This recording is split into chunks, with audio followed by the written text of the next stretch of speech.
My name is Larissa, and I know we spoke earlier at this event and individually one-on-one. It's been great to catch up with so many of you. I am senior manager of the young adult program, and I'm very excited to have our program assistants who are part of one of our 4 young adult programs present some really important queries for all of us to reflect on and some ideas. We had, or at least I had, a lot of fun putting this together with the group, and I think there's going to be some really fruitful discussion and hopefully a lot of deep reflections. So I want to quickly say that we are joined, as usual, by AT and Tracy over here. They will serve as the process facilitators, so thank you for that. And I also want to shout out current and former advocacy core program assistants, interns. So if you are an alumni of a young adult program, can you raise your hand or stand up or whatever you want to do a dance? Yes, thank you, Bobby. Welcome. Thank you. Okay, now what about current? If you're currently in a young adult program, can you do the same? I see some people over there. Obviously, our presenters. Thank you. Oh, I should have waved my hand as an alum as well. Whoops. I always forget that. We had a wonderful alumni dinner last night, and we're really excited to just keep building out our connections within our young adult network and to engage, again, fruitfully in conversation with the larger network as well as one large community. So I'm just going to explain quickly the logistics of how this is going to go. So there will be 3 groups of program assistants, and they are doing our 1-year fellowship style program where they are each on a team at FCNL. They are full-time working with us, and they are working on policies. Some are on outreach teams. Hopefully learning a lot, but absolutely teaching us just as much. And I'm, again, excited to hear what they're going to say today. There will be 3 queries, and they will each present on those queries for 10 minutes. So after each query and the 10-minute presentation, we will settle into silent worship for another 10 minutes after that, so that the audience and everyone on Zoom and in the room can reflect on the same queries. So we will enter a space of worship sharing. And the way that's going to go is that if you are here in the room, you will stand and wait for a mic runner to hand you a microphone. And if you're online, you will raise your Zoom hand, and then tech will ask you to unmute to speak. Remember, once you're done speaking, to mute yourself again, and of course, allow space for messages. We have a bit of guidance on what worship sharing is in our program. That's on page 16, but I'll just read very quickly the first paragraph. Worship sharing is an opportunity for group meditative reflection. The group begins by settling into a period of centering to enable listening for divine leadings. We are encouraged to share more deeply with each other than we would in normal conversation. Worship sharing seeks to draw us into sacred space where we can take down our usual defenses to encounter each other in that which is eternal. So again, 10-minute presentation followed by 10 minutes of worship sharing, and then we'll switch to the second query and do the same. We know that 10 minutes is not a lot of time to really settle into worship as much as we might want. So hopefully we can carry these queries with us outside of this session and keep reflecting on them and keep discussing them with each other. So with that, I'll ask our lovely tech team to please put up the first query. I'll read it out loud, and then we will have our program assistants introduce themselves and give their thoughts. What does safety mean to you? What does a world where everyone has a safe environment look like to you? My name is Nuria Raul, and I'm the program assistant in FCNL's Peacebuilding department. When I think about this question, I think about the idea that having a safe environment is a human right, and that having a safe environment is to have a peaceful environment. And I think we can all agree that all people deserve to live in a safe environment that meets their basic needs, and that where they are not threatened by conflict or violence, or something like the air that they must breathe, but instead one where they can thrive without the concern of suffering from simply living there. Just this year in June, the UN General Assembly passed a resolution recognizing the human right to a safe, healthy, clean, and sustainable environment. This statement sets an important global standard, but we know that it's not the reality and that a safe environment as a human right is not equally enjoyed by all. According to the International Campaign to Ban Landmines, 61 regions and countries around the world are currently contaminated by landmines that continue to kill civilians and make daily life incredibly difficult for many people. This year also, the World Health Organization stated that 99% of people globally breathe air that exceeds air quality limits and that is unhealthy for them to inhale, that negatively affects their health. And we know that the most detrimental impact is on low-income countries who suffer the highest exposure to this polluted air. Imagine if we could say the opposite, that 99% of people around the world breathe clean, healthy air, or that each person across the globe could walk around freely in their community without the fear of stepping on an explosive remnant of war. This is what I think about when I hear this question. And I think that a world where everyone enjoys the right to a safe environment looks like a peaceful world that is increasingly free of violence and hierarchies. So as climate change and global conflict continue to make the right to a safe environment harder and harder to achieve, I hope that we continue to prioritize policy like the Environmental Justice for All Act and continue to talk about these issues, but also acknowledge that this is only one part of the effort and that it does not address the entire situation. So with that, I will pose to my colleague Marcia, what does safety mean to you? Hi, everyone. What does safety mean to me? When I thought about this, I started thinking about the concept of safety versus security. My name is Marcia Orellana. I am the Migration Policy Program Assistant here at FCNL. And after thinking hard on this question, I then started thinking of another question, and that is, how can we approach safety without the harm of systematic security that denies human dignity? A small question, I suppose.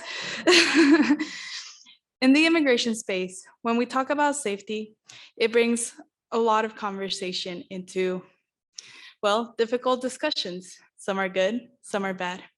Sometimes it even involves to being confused with the word security.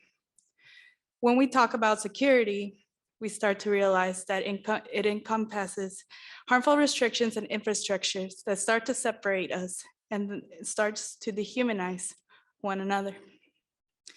The problem with these restrictions, whether they're codified or actual infrastructures, is that they do not prioritize human rights. The border wall further separates us and promotes dangerous tracks that leads to life-threatening situations and sometimes even death.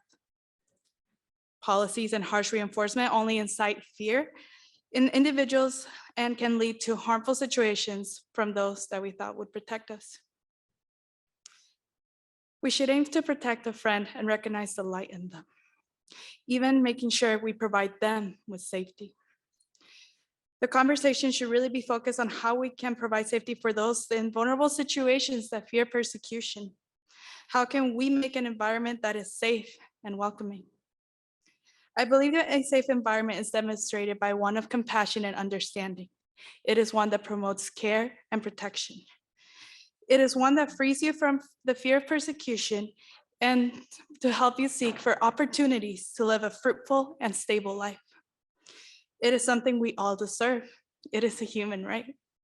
Migration is natural. I believe that we should love and care for our neighbor, but at the same time, it is our responsibility. So I ask you, with the voices that we have, would you make your neighbor safe? Now I'll ask Michya, what does safety mean to you? Hi, everyone. My name is Michya Cooper, and I am the Program Assistant for Justice Reform and Election Integrity. And to me, safety is also a feeling. Safety is the feeling of protection that comes from knowing your government has a high regard for your life and what happens to your communities, and that your community will be treated equally and fairly. It is impossible to feel safe in any environment knowing that your policymakers and your leaders have minimal concern for your livelihood. In our country, many communities' safety is not prioritized the same as others because of social distinctions that we have no control over, like race, ethnicity, or class. And this is evident in the treatment of Black and Indigenous and Brown communities in the justice system, with how many Black and Brown lives have been lost at the hands of police due to police brutality, or in the slow response times for 911 calls in low-income Black and Brown communities, or in how our justice system has neglected missing and murdered Indigenous women for years. So my question that first came to mind when we were talking about this query is, how can we work to create a world where everyone feels safe? What are some of those steps? What does that look like? And I believe the key focus should be dignity and bringing a regard for all human dignity into our advocacy work, and advocating for policies and prioritizing the safety of underserved and underrepresented communities. And I'd love for you all to think today, as you sit here, when you leave this room, just what do you think some of the next steps are in creating a world where everyone feels safe? And from there, I'd like to pass it to Giselle to talk a little bit about what safety means to her. Hello. My name is Giselle López Estrada, and I am the Program Assistant for Young Adult Outreach. Thinking about safety has led me to realize that I find safety within light. Light brings me safety because only in the light can we see the truth. Only within the light we can all be seen as one human family under God. Sadly, safety isn't my reality. Safety isn't the reality that my community and/or communities of color have the privilege to experience. Our bright light is minimized in order to reinforce false notions of racial hierarchies and social constructions. Myths that uphold injustice and inequality. As a Mexican American, I have learned of the systematic oppression of my community. I have witnessed and experienced the physical and psychological violence that the classification of being a second-class citizen brings. As dark as this reality might seem, advocacy has shown me that un mundo mejor es posible. The world that I seek is one full of light. A world where we choose to see the light within everyone, no exceptions. Thank you.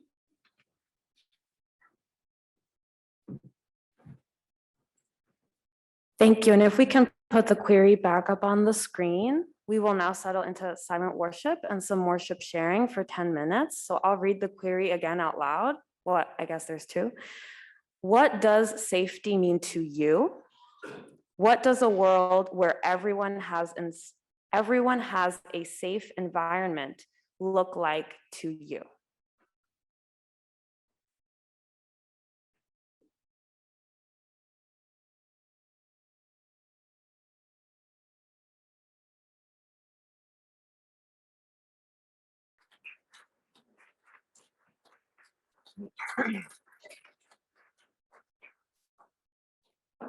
Thank you, friends. So I will hand it over to our next group for the second query. We'll do the exact same thing.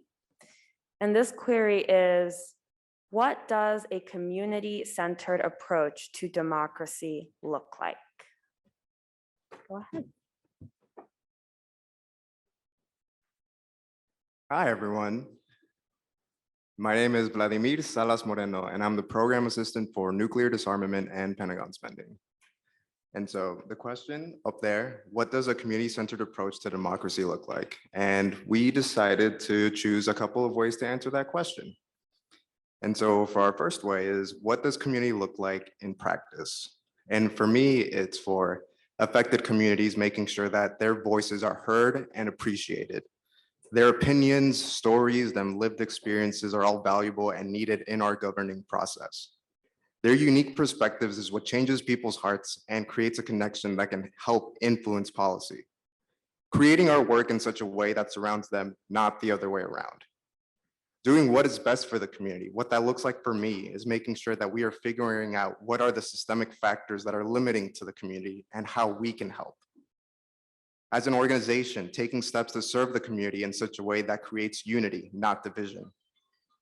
Work is done to serve the community, creating avenues to overcome systemic barriers that have affected communities in mind and integrated into the overall process. Whether that is lobbying, op-eds, or other interview opportunities, we have to ask if what we are doing is for the benefit of the collective.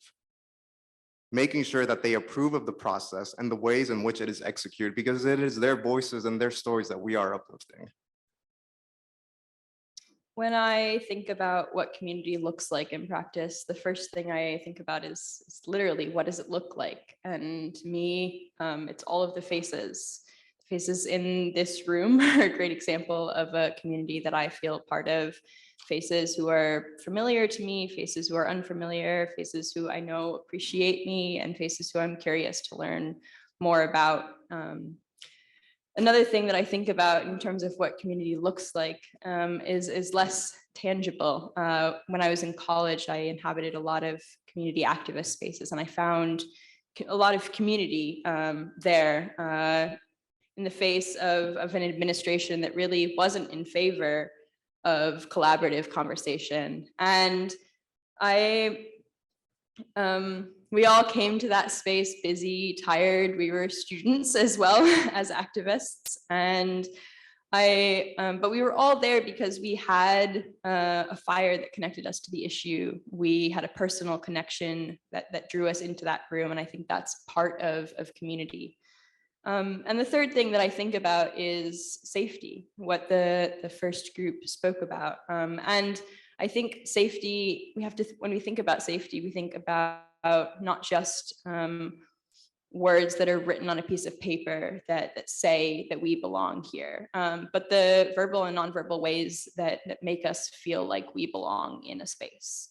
And to that point, sort of the second thing that Vlad and I thought about when we're considering this question of what a community-centered approach to democracy looks like is why do we want a community-centered approach?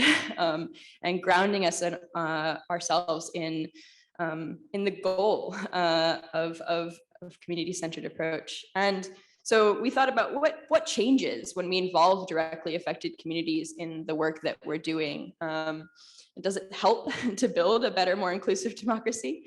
And I think Vlad and I both have a resounding yes to that question. Those who are directly impacted by the systems and structures that we're working against have the answers. And I think it really harms our work when we forget that. And so I'd like to recall what Tom Quinish said last night at the plenary, which is nothing about us without us. I think that's something that's really important to keep top of mind. And I also think when we're thinking about involving directly affected community members in our work, that it's important to remember that it's not just in one-on-one conversations where we need to be speaking to directly affected community members, but also that systems and structures that we're working against, they are built to exclude. So this past summer, I did a lot of research into humanitarian aid to education in Palestine. And I really was, I was surprised by the humanitarian aid structure and how those who are delivering humanitarian aid are not supposed to stay in one place for too long.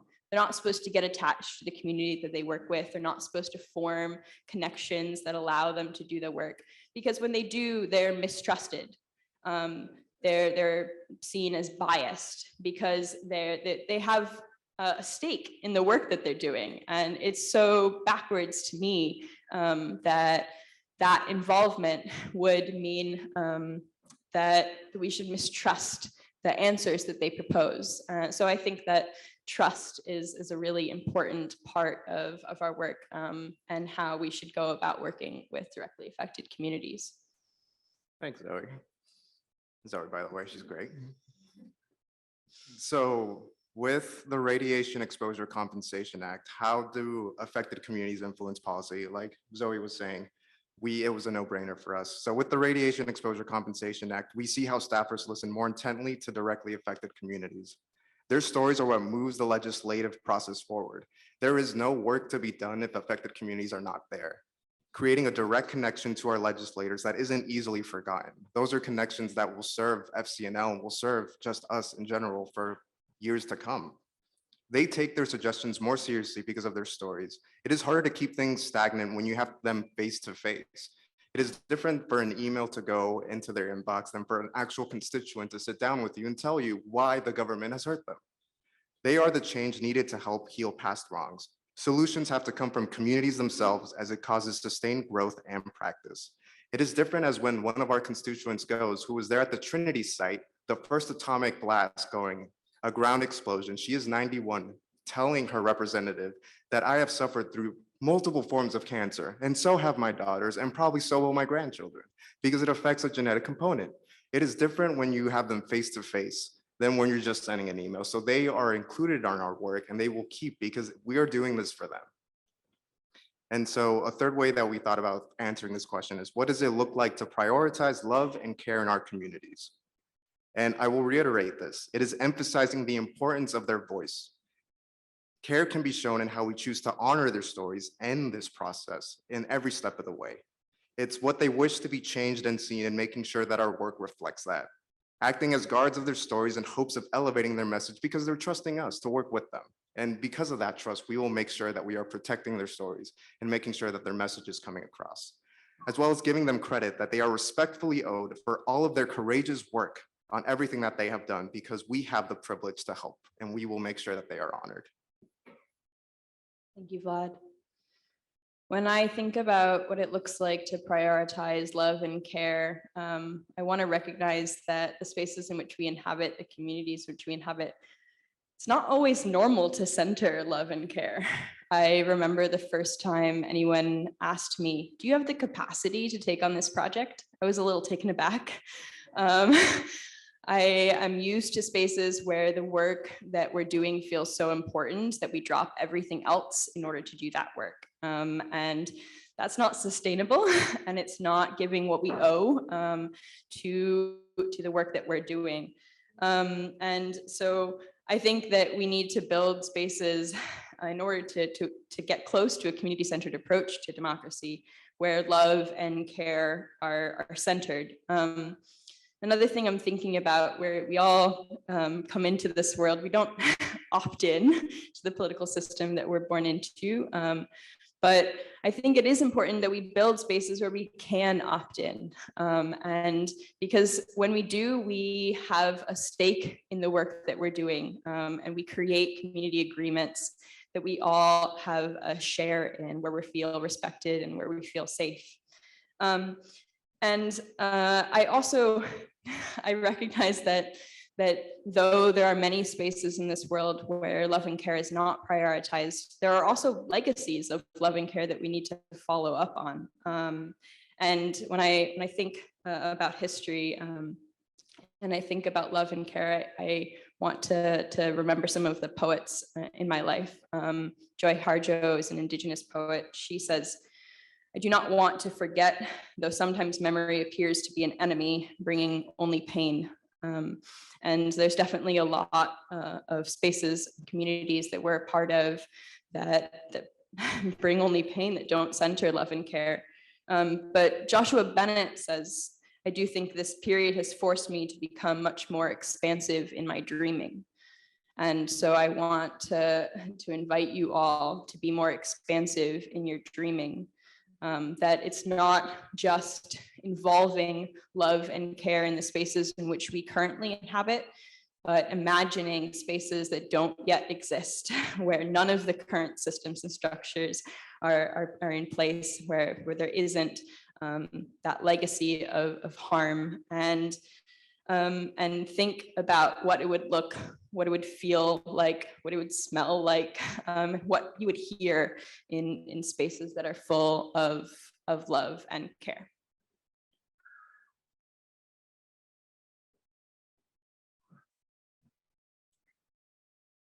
Thank you. And if we can get the query back up for 10 minutes of silent worship and worship sharing, I'll read it one more time. Thank you to Zoe and Vlad. What does a community-centered approach to democracy look like?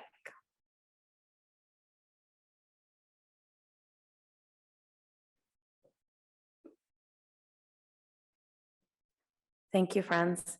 And so we'll have our final group present on this following query. How do we stay compassionate in a time of division? And whenever you're ready.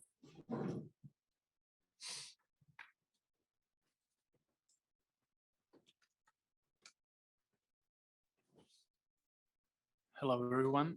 My name is Jus Tavcar, and I'm a program assistant for sustainable energy and environment. I grew up in the city of Ljubljana, the capital of a small Eastern European country of Slovenia. Ljubljana is one of the greenest cities in Europe, and Slovenia just happens to be one of the greenest countries in the world. More than 60% of our land is covered with forests. And so during my life at home, I never really questioned or even truly appreciated green urban infrastructure, including efficient public transportation and numerous community gardens. My mother, a forester, and father, an agronomist, raised me in the spirit of environmental stewardship, and my community nor I ever questioned the scientific consensus on climate change. It never even came to my mind that anyone could doubt the scientific data until the fall of 2018, when I moved to my small, spread out college town in Indiana. This was the first time I experienced culture shock. The small town I found myself in was drastically different from my home. Through conversations with Uber drivers, small business owners, and community members I met while working at a natural history museum, I met people who do not believe climate change is happening due to our harmful actions. Reflecting on my time in Indiana, I realized that I was building compassion with strangers without truly realizing it. My culture shock taught me how to be a better, conscientious listener. It also taught me the importance of making discomfort a routine and seeing it as a crucial tool in a time of division. With that, I encourage you to spend your next vacation in a small rural town or a city that feels more foreign, or simply introduce yourself to a neighbor you haven't spoken to yet. Seek discomfort to build your inner compassion and heal divisions between two sides of the aisle, one moment of silence at a time. With that, I will allow my colleague Kevin to share his thoughts. Please. Thank you.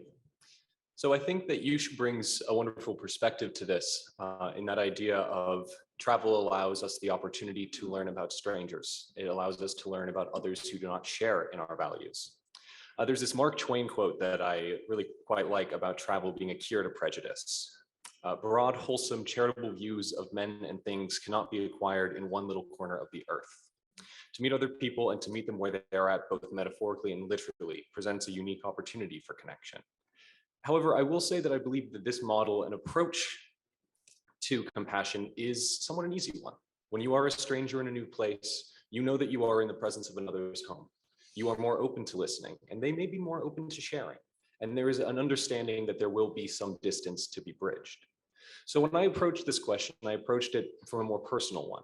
What do we do when in a place that we've called home forever, with people that we've known for a long time, is one that we find where we find our disagreements.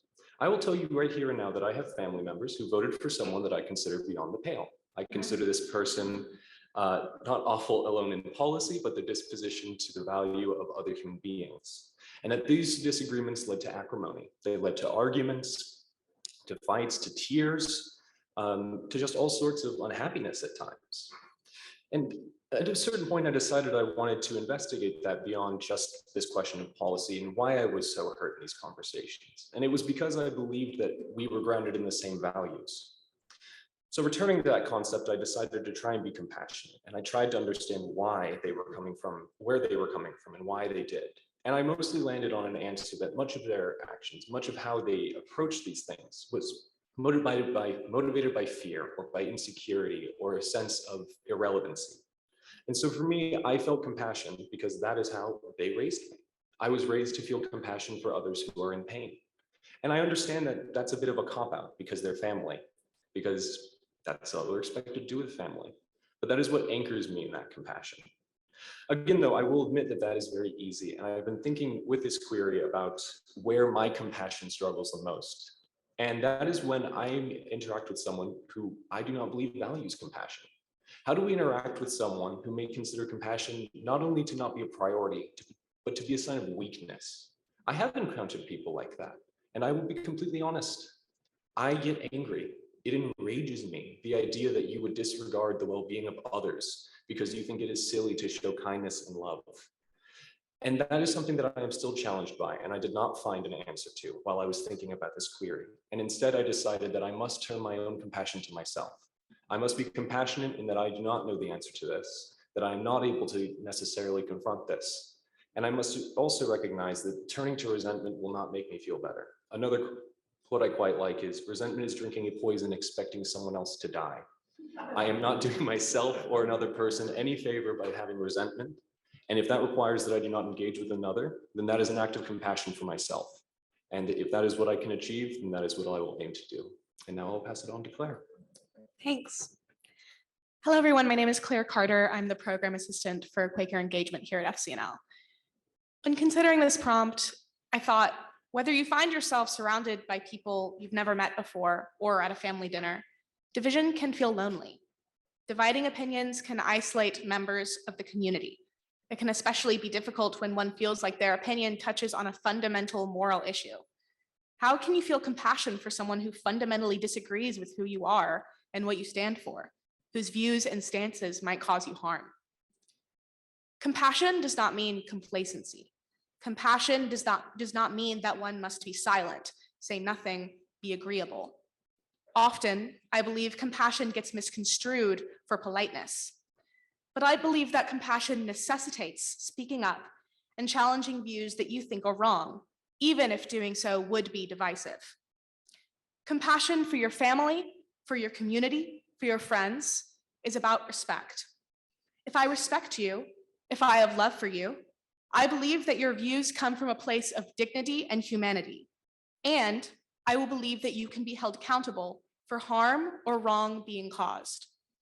Not everyone who disagrees with us is necessarily causing harm per se, but often differing opinions or stances on issues can be seen as a difference of fundamental values, which can cause rifts. In conversation with Maya Angelou, social activist, thinker, and author Bell Hooks is quoted by saying, "For me, forgiveness and compassion are always linked. How do we hold people accountable for wrongdoing and yet at the same time remain in touch with their humanity enough to believe in their capacity to be transformed?" It sometimes feels like there is no way around division. How can we come to common ground when coming to common ground on some issues feels like it's compromising who I am? My reflection is that compassion does not mean that you must compromise your values. Rather, compassion invites you to recognize the dignity in the person across the divide, which means believing that they have both the capacity to be held accountable for harm and that they are capable of transformation. Thank you.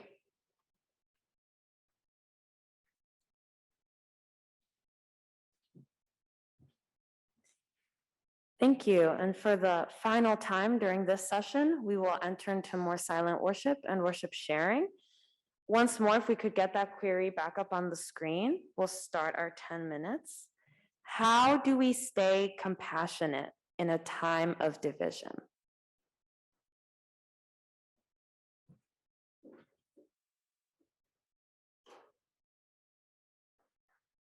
Thank you all so much for sharing, for entering this space with us.